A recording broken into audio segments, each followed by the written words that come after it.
Okay, our final game is me versus Camus, who's playing Chaos Theory.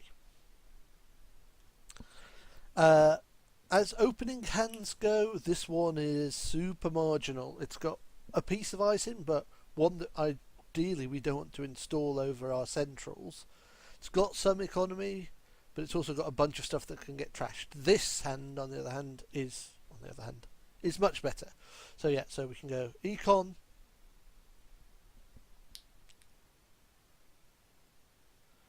uh, protect our R&D, and draw a card. Ugh, not the card we wanted to draw. Generally, I hate last click drawing as corp because there's always a chance that you're going to be adding more agendas into your HQ, especially if your HQ isn't protected or is lightly protected. Generally, I try and if I'm going to draw on my turn, I always try and draw first. So yeah, here's me being punished. Uh, this isn't as bad as them seeing a future perfect off the top of R&D because it but yeah, it will incentivize them to come back and hit the Nisei instead, which I could have just not drawn into. So yeah, not ideal.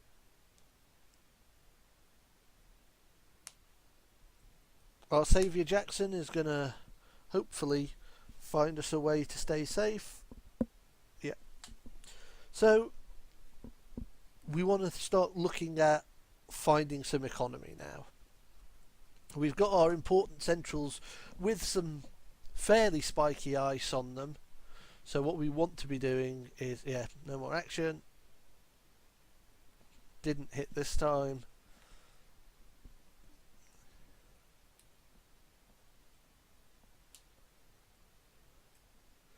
So this Chaos Theory is very determined to play a side game. Okay. So as draw steps go, this one has worked out quite nicely.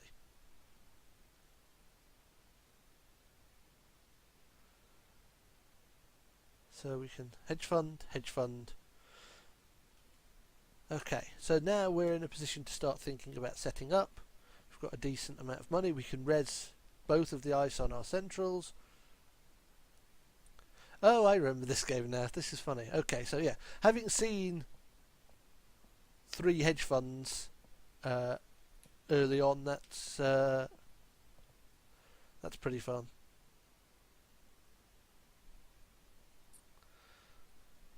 I love Assassin. Assassin, I think, is just great ice. It's like you don't want to face check it, even with no programs in play, because those 3 cards can be so brutal. It's so expensive to beat the link, and yeah, so we shuffled back a hedge fund right back onto the top of our deck. So that's pretty fun.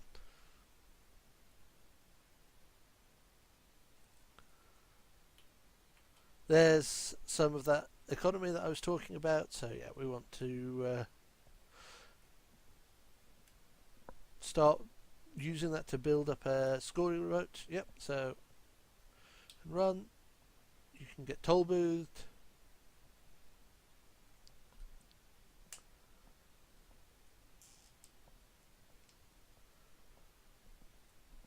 So this is one of those situations. Oh, a Gordian. Okay. Where as the runner, that's for the record now my 5th hedge fund. As the runner, you have to think, okay, my early advantage over this corp has disappeared now. Either that window has closed, and I need to go into setup mode so that I can kind of head towards the late game, especially when your points up, like Chaos Theory is here. If I were on the other side of this matchup, I'd be thinking, okay, time to draw in, get set up, generate some economy, so that when the pressure does come for me to score something, I'm there and I'm ready to go.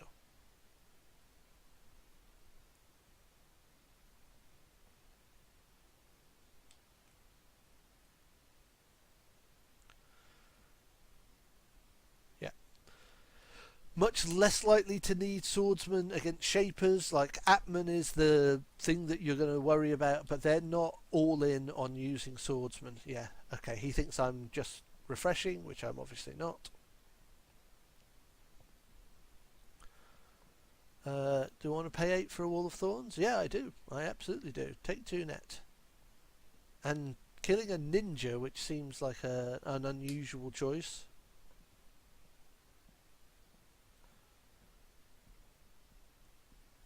Yeah, lots of resource-based econ here, and we're going to celebrity gift to get our econ rolling back. Now, really, what I should do is probably... I don't know, I'm probably thinking about looking for a Caprice.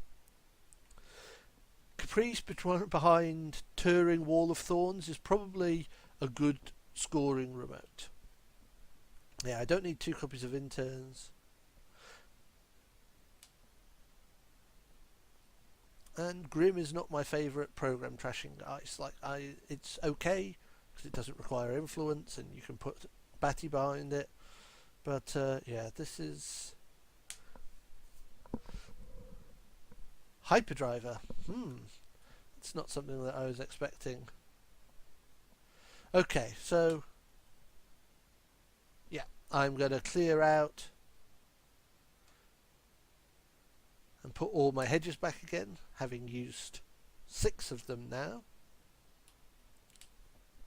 Yeah, so there's Ash, Nisei, Advance. Sure, he's got Hyperdriver out, but this feels like a good use of it. So this is interesting. Using Hyperdriver as like a momentum thing. Trade 1 click for 3 clicks on a later turn.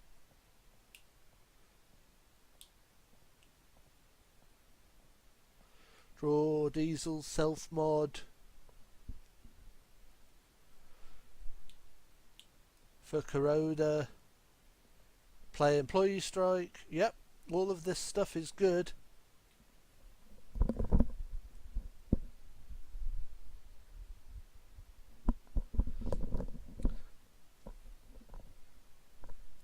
Gains 4 and runs. But unfortunately, Ash is going to make his day harder.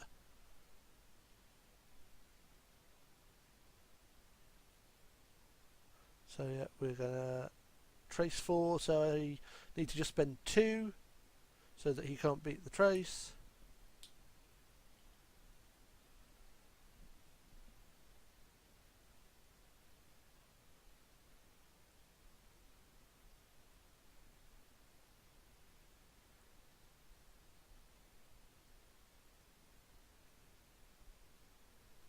Yep. So Ash, worth his weight in gold there. Notice I've drawn now my 7th hedge fund this game.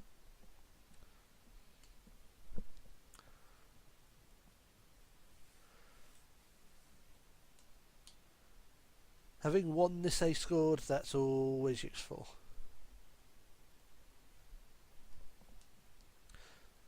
So yeah, we'll hedge.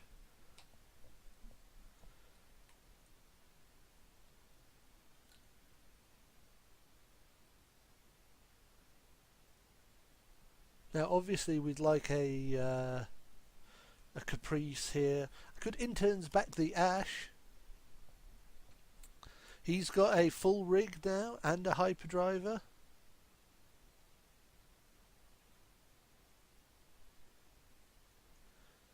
Technically I think that was cheating there because yeah, Hyperdriver's 3.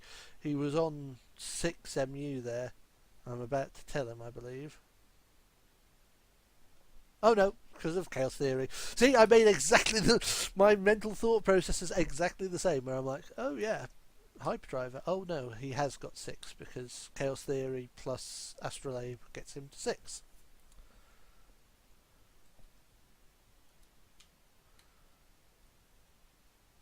So he's fully rigged up. He's got some econ going.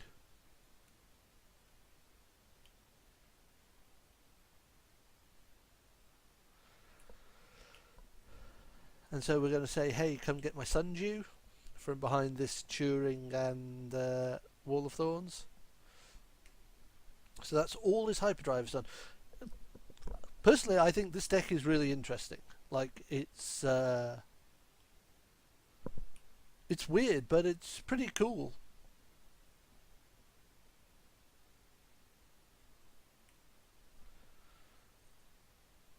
So yeah, so lots of hyperdriving to take money off Armitage. Runs through the toll booth. But yeah, that's not a high percentage play. So what this deck seems to be really lacking so far is any way to multi-access me. Also, importing Ninja. That feels like an unusual choice. Yeah, I mean, it turns out it's pretty good against Strength 5 sentries, of which that seems to be the type of sentry people are playing. Strength 5 seems to be the sentry the strength you want to be at. Yeah, Itchy's pretty expensive to break, but yeah, so Ninja, great against high strength sentries. Rubbish against Kamainu, it turns out. So yeah, just building up my scoring server.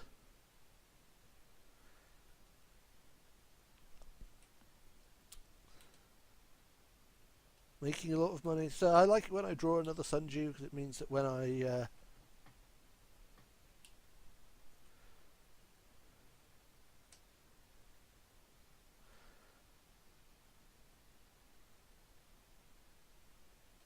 yep, saves me discarding it. Oh no, it cost me a credit. Okay, well, fair enough. But what I really need is another upgrade at the bottom of that ice tower before I start wanting to put agendas to it. And I could fairly easily just interns back the ash to dump at the bottom of that server 3. So again, I can make them pay, say, 12 to get through the whole thing. But there's what I really wanted. So Caprice and another mental health clinic. So definitely next turn it's time to start loading agendas through that. Okay, so there's some Maker's Eye style thing there. Cygame with Batty with Itchy.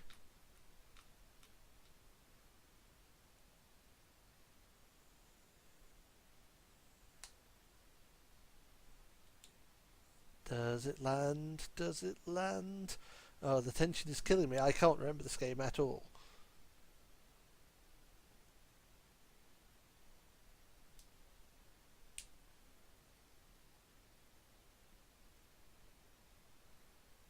It does. So, time to kill the ninja.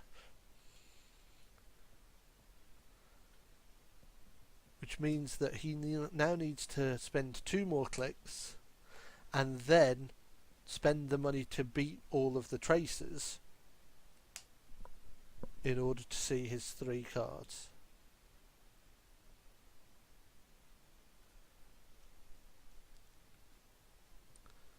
So there's all his clicks.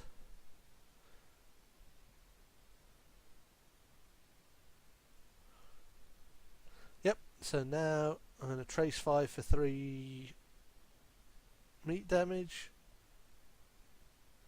3 net, sorry. And now I can trace 4 to trash program. Now I could theoretically put 11 into this to kill a program, but it seems excessive. Yeah, and then I'll just Nisei him at the end of that.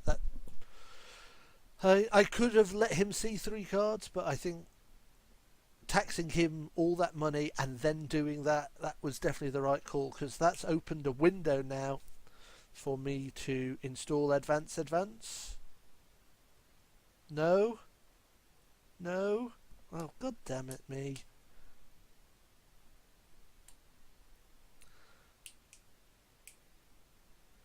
Why do I do this to myself? Like, I could easily have just gone install advance and made him try and beat that.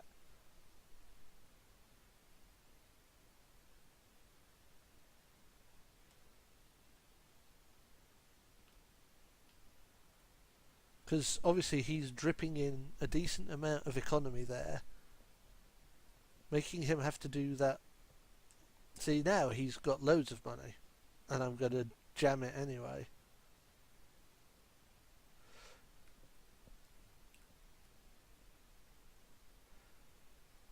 And he's got no sentry breaker, and I think, got...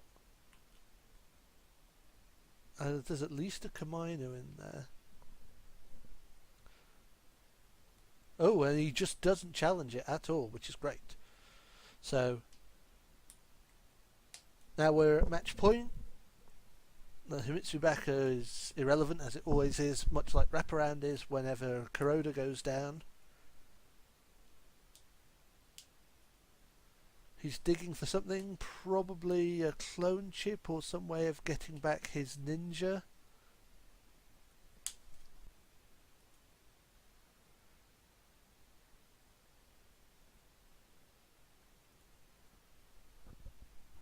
So really what we've just got to hope for here is to land this Future Perfect. Am I going to do that? With 30 credits I really don't need to put a Sunju out, and yet here I go. Again, sometimes with hindsight it's easy to be baffled by the decisions that you're making.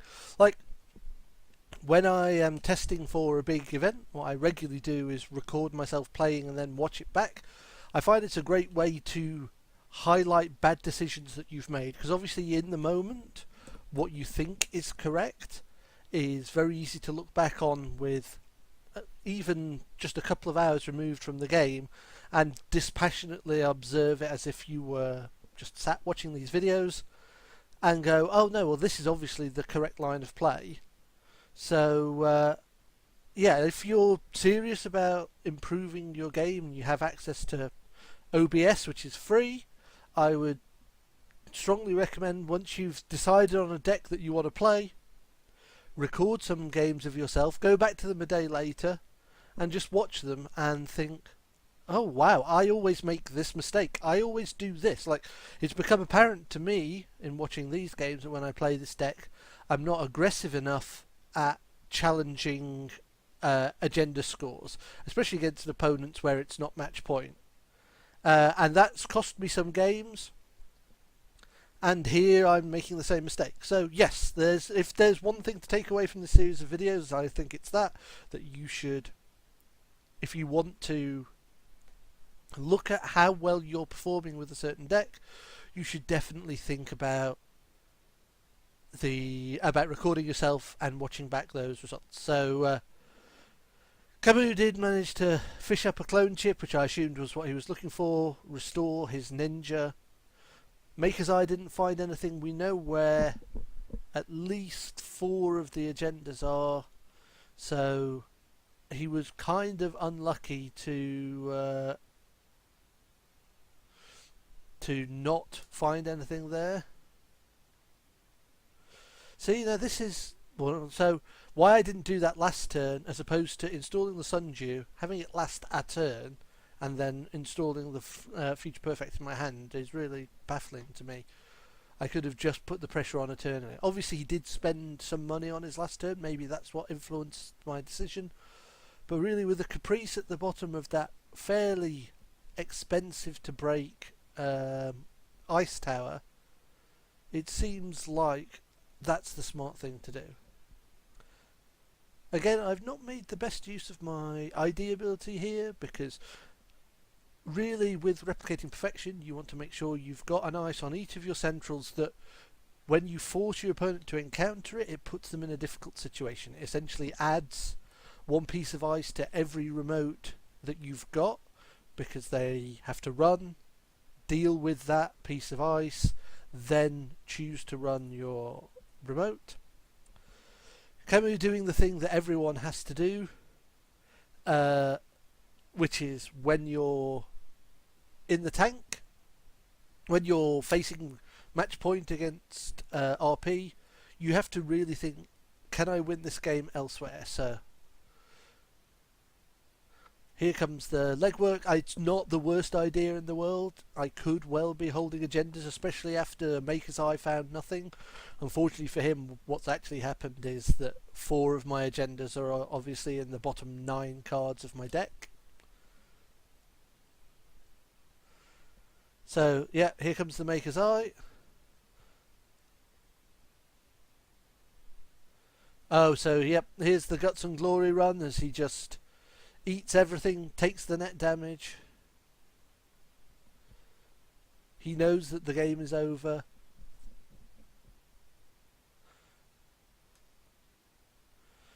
In order to try and make myself as safe as possible, it's time to use Jackson just to put 3 non-trashable cards back. But really the odds of him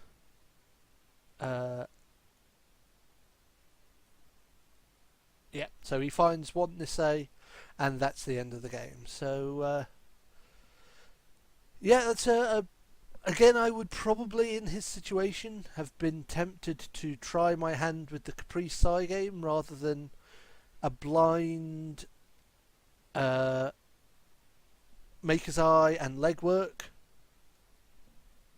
because by not challenging the final score, you have to win on that turn. If you can challenge and steal the winning agenda, then you're back to parity with the corp. Obviously, doing it in the face of installed Caprice isn't much fun, but if you can afford a couple of runs, it's probably worth the shout. So yeah, so as I said, only 4 games in the series this week, because the 5th one, which was me versus a Valencia DLR deck, where I outraced her by scoring 7 points in about 11 turns, got corrupted and couldn't be recovered. So thank you all for watching, and a new set of videos, probably most wanted list runner videos, will be up sometime in the next week or so. Thanks again.